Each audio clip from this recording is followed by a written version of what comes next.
ओम शांति।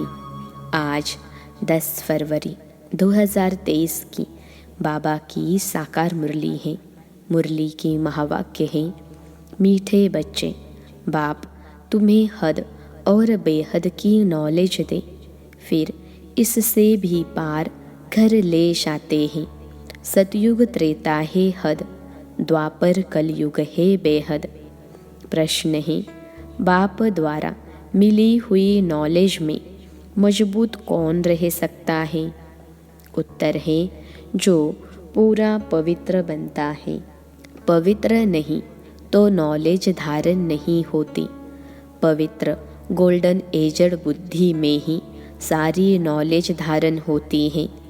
वही बाप समान मास्टर नॉलेजफुल बनते हैं। दूसरा प्रश्न है, पुरुषार्थ करते करते तुम बच्चों की कौन सी स्टेज बन जाएगी? उत्तर है, अब तक जो उल्टे सुल्टे संकल्प विकल्प चलते वह सब समाप्त हो जाएंगे। बुद्धि योग एक बाप से लग जाएगा। बुद्धि सोने का बर्तन बन जाएगी। बाप जो भी रत्न देते हैं वह सब धारण होते जाएंगे। ओम शांति। मीठे मीठे रूहानी बच्चों को रूहानी बाप रोज रोज बैठ समझाते हैं। यह तो बच्चों को समझाया गया है कि ज्ञान, भक्ति और वैराग्य का यह सृष्टि चक्र बना हुआ है। हद और बेहद के पार जाना है।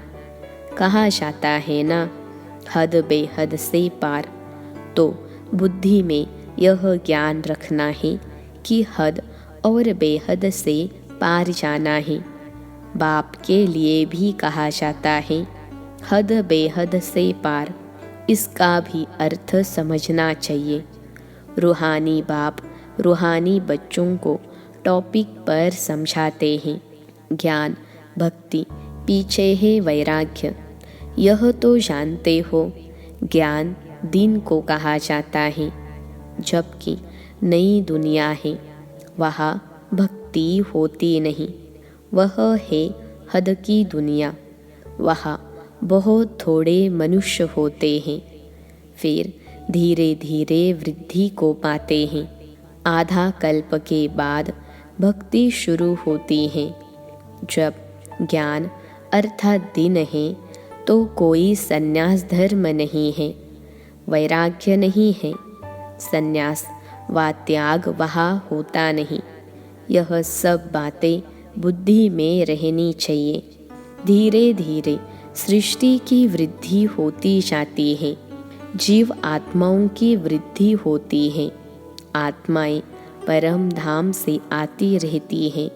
हद से शुरू होता है, इस समय बेहद में है।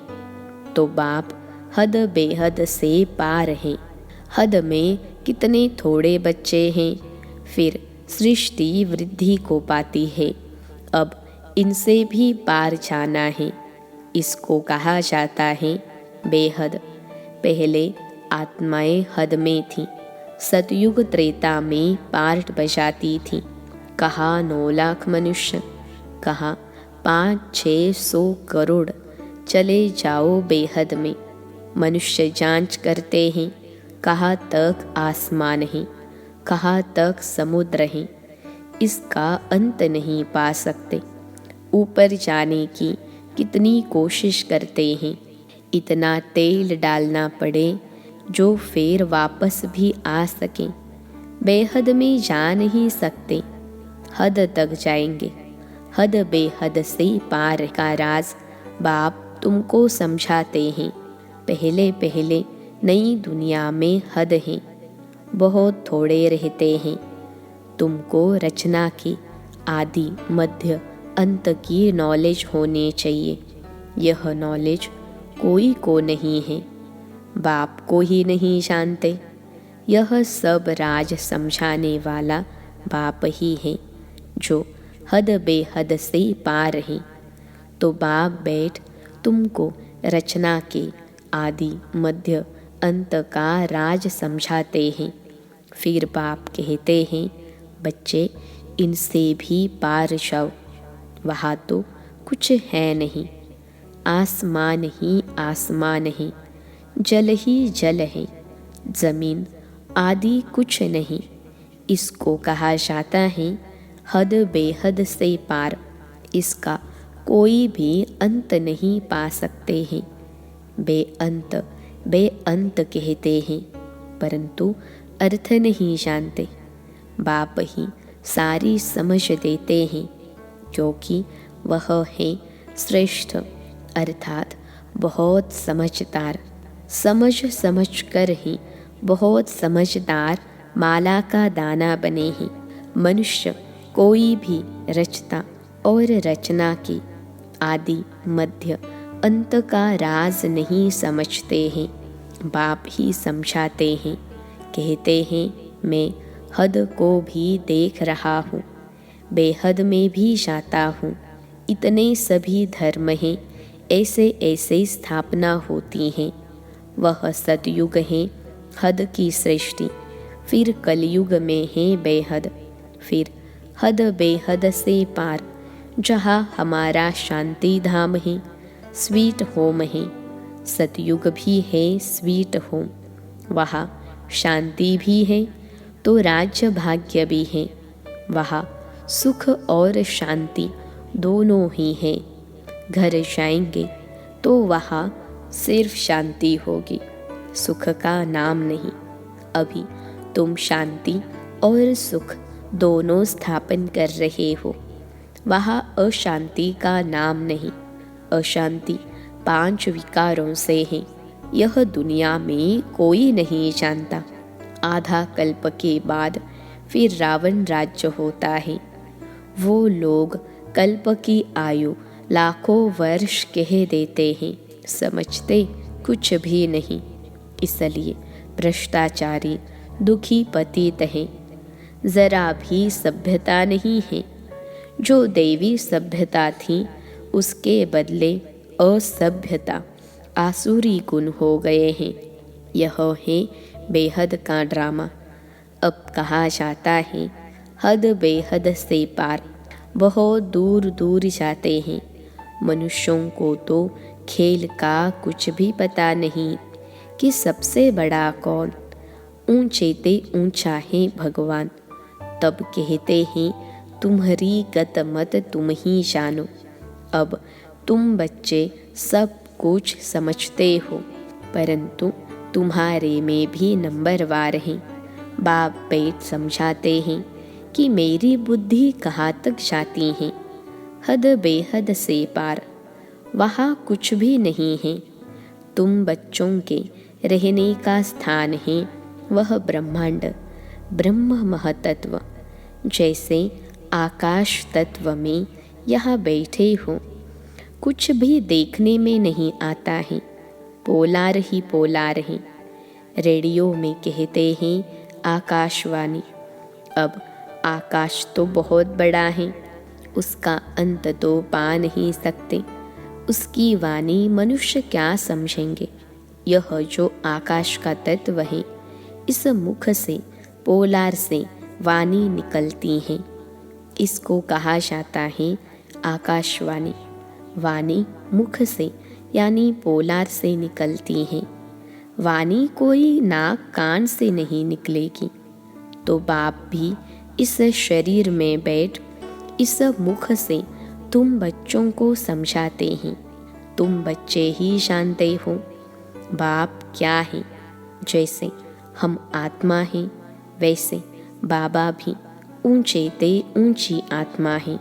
सबको नंबरवार पार्ट मिला हुआ है। ऊंचे ते ऊंचा बाप, फिर नीचे आओ। नंबरवार खेल में सब आते हैं। नई दुनिया में पहले पहले है लक्ष्मी नारायण, फिर उनके साथ जो नई दुनिया में रहते हैं। माला को देखो, ऊपर में फूल, ऊंचे ते ऊंचा भगवान, फिर है मेरू युगल, फिर माला देखो कैसे बढ़ती है। यह सब पढ़ाई है ना। सारी पढ़ाई बुद्धि में रहती है। बीज और झाड़, बीज ऊपर में है, रचता बाप ने बैठ रचना के आदि मध्य अंत का राज तुमको समझाया है। यह सृष्टि रूपी कल्प वृक्ष है, इनकी आयु भी एक्यूरेट है। इसमें 1 सेकंड का भी फर्क नहीं पड़ सकता है। तुमको कितनी नॉलेज मिली है। इसमें मजबूत वह रह सकते हैं जो पवित्र बनते हैं, नहीं तो नॉलेज धारण हो न सके। पवित्र बर्तन गोल्डन एजड बुद्धि होगी तो नॉलेज ऐसी सहज धारण रहेगी जैसे बाबा के पास हैं। नंबरवार मास्टर नॉलेजफुल बन जाएंगे। यह राज बाप बिगर कोई समझा न सके। न देवताओं के मुख से सुनेंगे, न पतित मनुष्यों के मुख से सुनेंगे, बाप ही सुनाते हैं। सो भी अभी संगम पर ही तुम सुनते हो। बाप एक ही बार बाप टीचर सदगुरु बनते हैं, पार्ट बजाते हैं, फिर 5000 वर्ष बाद वही पार्ट बजाएंगे। प्रलय तो होती नहीं, तो पहले है बाप ऊंचे ते ऊंचा शिव, फिर मेरू ऊंचे ते ऊंचा महाराजा महारानी, फिर अंत में जाकर आदि देव आदि देवी बनेंगे। सारा ज्ञान तुम्हारी बुद्धि में है, परंतु नंबरवार पुरुषार्थ अनुसार यह नॉलेज तुम किसको भी सुनाओ तो वंडर खाएंगे। बाप नॉलेजफुल बिकर यह नॉलेज कोई दे न सके। यह बच्चों को धारण करना बहुत सहज है, कोई मुश्किल नहीं, परंतु याद की यात्रा ही मुख्य। सोने के बर्तन में रत्न ठहर सकेंगे, ऊंचे ते ऊंचे रत्न हैं। यह बाबा रत्नों का व्यापारी भी है ना। अच्छा रत्न आता था तो चांदी के डिब्बी में कपास डालकर ऐसे बनाकर रखते थे, फिर ऐसे खोल कर दिखाते थे जैसे बहुत फर्स्ट क्लास चीज़ है। अच्छी चीज़ अच्छे बर्तन में ही शोभती है। तुम्हारे यह कान ही बर्तन, इन द्वारा तुम सुनते हो, धारण करते हो, तो यह सोने का यानी पवित्र चाहिए, अर्थात बुद्धि योग बाबा से पूरा होना चाहिए। बुद्धि योग ठीक नहीं होगा तो कोई बात ठहरेगी नहीं। उल्टे सुल्टे संकल्प भी नहीं उठने चाहिए। तूफान बंद पुरुषार्थ करते करते यह स्टेज होगी। बुद्धि को सब तरफ से निकाल मेरे साथ लगाते लगाते बर्तन सोना हो जाएगा। दूसरों को भी दान देते रहो। भारत महादानी है। भारत में धन आदि बहुत दान करते हैं। यह फिर है अविनाशी ज्ञान रत्नों का दान जो बाप बच्चों को देते हैं। देह सहित देह के जो भी संबंधी हैं उन सबको छोड़ बुद्धि एक के साथ लगानी है। हम तो बाप के हैं, बस बाबा एम ऑब्जेक्ट बता देते हैं। पुरुषार्थ करना बच्चों का काम है, तब ही ऊंच पद पाएंगे। कोई भी उल्टा सुल्टा संकल्प नहीं उठना चाहिए। बाप है नॉलेज का सागर, हद बेहद से पार सब राज समझाते रहते हैं। मैं हद बेहद से पार चला जाता हूँ, तुम भी हद बेहद से पार हो। संकल्प आदि कुछ नहीं, फिर तुम भी पार चले जाएंगे। गृहस्थ व्यवहार में रहते कमल फूल समान बनना है। हथकार दे दिल शु बाबा को दे। चलते चलते कई बच्चे टूट भी पड़ते हैं, नापास हो पड़ते हैं। तुमको सब मालूम पड़ जाएगा। अच्छे अच्छे महारथियों को भी माया हप कर गई। आज नहीं है, बाप को छोड़ जाकर माया की एशलम लेते हैं। पढ़ने वाले ऊंच चले जाते हैं और पढ़ाने वाली टीचर मायावी बन जाती हैं। जैसे ट्रेटर होते हैं, दूसरे पास जाकर शरण लेते हैं। जो पावरफुल देखते हैं उस तरफ चले जाते हैं।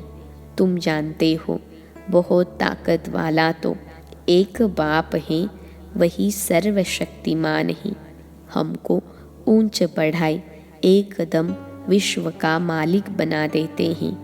कोई अप्राप्त वस्तु नहीं जिसके लिए पुरुषार्थ करना पड़े। ऐसी कोई चीज़ है नहीं जो तुम्हारे पास न हो। सो भी है नंबरवार पुरुषार्थ अनुसार। बेहद के बाप बिकर यह बातें कोई जानते नहीं। तुम ही पूज्य थे, फिर तुम ही पुजारी बने हो। अब फिर पूज्य बनने के लिए पुरुषार्थ कर रहे हो। जितना बाबा की याद में रहेंगे तो माया के तूफान खत्म होते जाएंगे। हाथ मताई का खेल दिखाते हैं। मुँह लरा डालते थे तो माया भाग जाती थी। मुँह लरा निकाला तो माया आ गई। बाप समझाते हैं, बच्चे अपने को आत्मा भाई भाई समझो। शरीर ही नहीं तो फिर दृष्टि कहाँ जाएगी। इतनी मेहनत करनी है। कल्प कल्प तुम्हारा ही पुरुषार्थ चलता है। पुरुषार्थ से तुम अपना भाग्य बनाते हो। बाप बच्चों को मुख्य बात कहते हैं, अपने को आत्मा समझ मुझ बाप को याद करो। यह बात तुम ही जान सकते हो। भल वह कहते हैं गॉड फादर हैं, हम सभी ब्रदर्स हैं, परंतु समझते नहीं हैं। गाते भी हैं, सबका सद्गति दाता राम, सबको सुख देने वाला एक ही बाप है। राम को बाबा नहीं कहेंगे। बाबा एक शरीरधारी को दूसरा अशरीरी को कहते हैं। पहले पहले हैं अशरीरी, फिर शरीरी बनते हैं। पहले हम बाबा के साथ रहते, फिर पार्ट बजाने के लिए लौकिक देहधारी बाप के पास आते हैं। यह सब है रूहानी बातें। उस लौकिक जिस्मानी पढ़ाई को भूल जाना है। चक्र सारा बुद्धि में है। अभी है संगम युग। हमको अब नई दुनिया में जाना है। पुरानी दुनिया खत्म होनी है। अब नई दुनिया में जाने के लिए दैवी गुण भी ज़रूर धारण करना पड़े, पावन बनना पड़े। बाप को भी ज़रूर याद करना पड़े और पूरा पूरा याद करना है ताकि पाप कट जाए। बाप कहते हैं मुझे याद करो तो पावन बनेंगे। इनको कहा जाता है योग अग्नि। बाबा की श्रीमत पर चलना है। बाकी तो सारी दुनिया रावण की मत पर चल रही है। वह है विकारी मत, यह है निर्विकारी मत। 5 विकार है ना। पहले पहले है देह अहंकार, फिर काम क्रोध। मनुष्य अहंकार को पिछाड़ी में रखते हैं। वास्तव में अहंकार तो पहले होना चाहिए, पीछे और विकार आते हैं। बाप तुम बच्चों को समझाते हैं, कल्प कल्प अनेक बार समझाया है। हर 5000 वर्ष के बाद समझाते हैं। बुद्धि से समझते हो। बाबा हमको आस्तिक बनाते हैं, अर्थात रचता और रचना का नॉलेज बताते हैं। इसलिए उनको क्रिएटर कहा जाता है। यूँ तो अनादि क्रिएशन है, फिर भी समझाने वाला एक ही। उनमें सारा ज्ञान है अनादि बना हुआ ड्रामा। कोई बनाता नहीं है। वह हद का ड्रामा शूट करना सहज होता है। यह तो बड़ा बेहद का ड्रामा है। यह अनादि शूट किया हुआ है, बना बनाया है। इस ड्रामा में ज़रा भी फर्क नहीं पड़ सकता। बेहद ड्रामा का चक्र चलता रहता है। हम तमो प्रधान से सतो प्रधान, फिर सतो प्रधान से तमो प्रधान बनते हैं। पवित्रता की ही मुख्य बात आती है। पवित्र दुनिया में कितना सुख है। पति दुनिया में कितना दुख है। आधा कल्प सुख धाम, आधा कल्प दुख धाम। यह राज भी तुम्हारी बुद्धि में ही है, दूसरा कोई नहीं जानते। अच्छा, मीठे मीठे सिखिलते बच्चों प्रति माता पिता बाप दादा का याद प्यार और गुड मॉर्निंग। रूहानी बाप की रूहानी बच्चों को नमस्ते। हम रूहानी बच्चों की सिखिलते रूहानी माता पिता बाप दादा को याद प्यार गुड मॉर्निंग और नमस्ते बाबा नमस्ते। धारणा के लिए मुख्य सार पहली पॉइंट है, उल्टे सुलटे संकल्पों से मुक्त होने के लिए बुद्धि योग हद बेहद से पार घर में लगाना है। दैहिक दृष्टि समाप्त करने के लिए आत्मा भाई भाई हो, यह अभ्यास पक्का करना है। दूसरी पॉइंट है, अविनाशी ज्ञान रत्नों का दान करना है। बुद्धि को सोना यानी पवित्र बनाने के लिए और सब तरफ से निकाल एक बाप से लगाना है। आज का वरदान है, स्वयं को बाप हवाले कर बुद्धि से भी सरेंडर होने वाले डबल लाइट भव। स्वयं को बाप हवाले कर बुद्धि से भी सरेंडर होने वाले डबल लाइट भव। विश्लेषण है, अपनी जिम्मेवारी बाप को देकर स्वयं को बाप हवाले कर दो, अर्थात अपने सब बोझ बाप को दे दो तो डबल लाइट बन जाएंगे। बुद्धि से सरेंडर हो जाओ तो और कोई भी बात बुद्धि में नहीं आएगी। सब कुछ बाप में है तो और कुछ रहा ही नहीं। जब रहा ही नहीं तो बुद्धि कहाँ जाएगी। बस एक बाप एक की याद का रास्ता, इस रास्ते से सहज मंजिल पर पहुंच जाएंगे। आज का स्लोगन है, अडुलता के तख्त पर विराजमान हो, साक्षी दृष्टा बन पार्ट बजाने वाले ही श्रेष्ठ पार्टधारी हैं। अडोलता के तख्त पर विराजमान हो, साक्षी दृष्टा बन पार्ट बजाने वाले ही श्रेष्ठ पार्टधारी हैं। अच्छा, ओम शांति।